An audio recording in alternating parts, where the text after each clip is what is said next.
This is the Washington Times front page for Thursday, May 14th, 2026. Thanks for joining us. I'm George Gerbo. A third Senate Republican has joined with Democrats to end the war in Iran as Congress grapples with its role in authorizing military force. Vaughn Cockayne, Lindsey McPherson, and Tom Howe report Alaska Senator Lisa Murkowski has voted for a war powers resolution in Iran for the first time. The 49-50 vote was still 2 supporters shy of the 51 needed to advance, which would direct the president to end the conflict unless he obtains congressional approval. Senate Democrats have forced similar votes since the early days of the war, and Republican support has crept from 1 senator to 3 as the conflict drags on. Kentucky Senator Rand Paul has sided with Democrats on every vote since the war started, and Maine Senator Susan Collins has joined the effort more recently. 4 southern states have wavered on plans to redraw congressional maps in Republicans' favor following a Supreme Court ruling weakening a key part of the Voting Rights Act. Susan Ferricchio reports a cascade of Republican redistricting that followed the court's April 29th decision is now running into headwinds.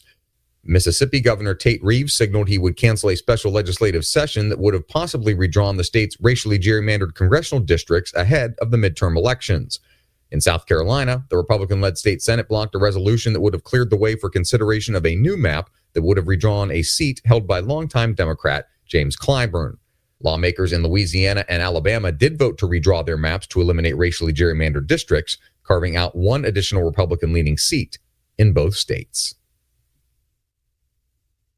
President Trump's proposed Golden Dome missile shield could cost $1.2 trillion over 20 years, according to a new report from the Congressional Budget Office.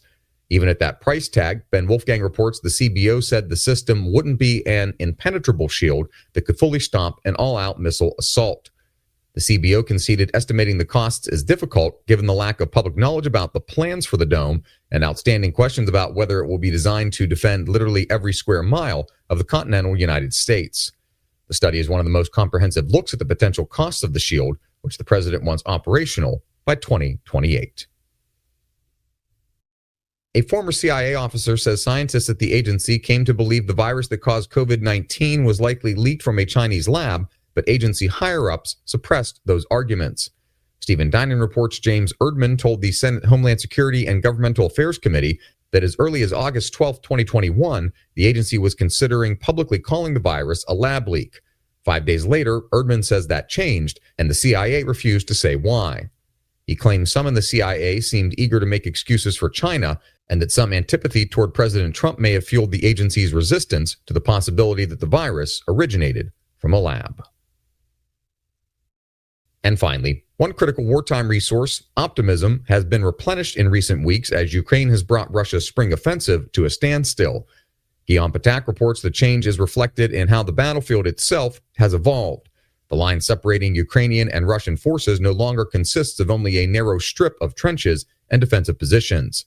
Although Russia still holds the initiative in several sectors and continues to pour soldiers, drones, and artillery shells into the fight, Ukrainian soldiers say Russia's assaults are increasingly disrupted or destroyed before they can reach their positions.